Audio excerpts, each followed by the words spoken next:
দক্ষিণ আমেরিকার উত্তর উপকূলের দেশ ভেনেজুয়েলায় ক্রমেই বাড়ছে মার্কিন আক্রমণের শঙ্কা। দেশটির প্রেসিডেন্ট মাদুরোর দিন গোনা হচ্ছে বলে জানিয়েছেন মার্কিন প্রেসিডেন্ট ডোনাল্ড ট্রাম্প। সংবাদ সংস্থা পলিটিকোকে দেয়া সাক্ষাৎকারে একথা বলেন ট্রাম্প। ভেনেজুয়েলায় হামলা চালানোর সিদ্ধান্ত নেয়ার একচ্ছত্র ক্ষমতা তার আছে। আগে এমনটা দাবি করলেও এবার সুর কিছুটা নরম করছেন ট্রাম্প। বলছেন এ বিষয়ে কংগ্রেসকে জানানোর কিছু নেই, তবে জানাতেও তার আপত্তি নেই। I wouldn't mind telling him, but it's not a big deal. I don't have to tell him. It's been proved. যে কোনো হামলার পরিকল্পনা কংগ্রেসকে জানাতে আমার কোনো আপত্তি নেই। এটা বড় কোনো বিষয় নয়। যদিও এটা প্রমাণিত, আমি তাদের জানাতে বাধ্য নই। কিন্তু আমার জানাতে কোনো অসুবিধা নেই। আশা করি তারা কোনো তথ্য ফাঁস করবে না। I'd have no problem doing that.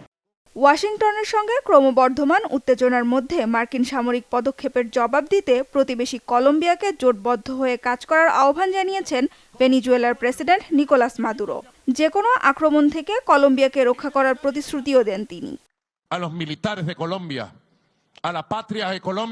আমি কলম্বিয়ার জনগণ ও সেনাবাহিনীকে আমাদের সাথে এক হয়ে সার্বভৌমত্ব রক্ষার আহ্বান জানাচ্ছি। আমি স্পষ্ট করে বলতে চাই, কলম্বিয়া কখনো আক্রমণের শিকার হলে ভেনেজুয়েলা যে কোনো সহায়তা দিয়ে পাশে দাঁড়াবে। তবে ভেনেজুয়েলার সাথে একজোট হয়ে প্রতিরোধ করে তোলার আহ্বান প্রত্যাখ্যান করেছে কলম্বিয়া।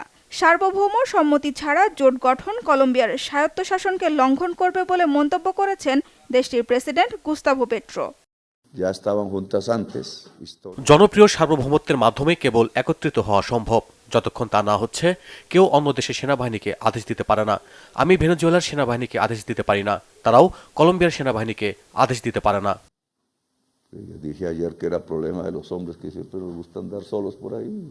এদিকে পানামা থেকে ভেনেজুয়েলায় স্বেচ্ছাসেবী প্রত্যাবাসন কর্মসূচি শুরু হতে যাচ্ছে। আগামী সোমবার ৭০ জন অভিবাসীকে নিয়ে একটি ফ্লাইট কারাকাসের উদ্দেশ্যে রওনা দেবে।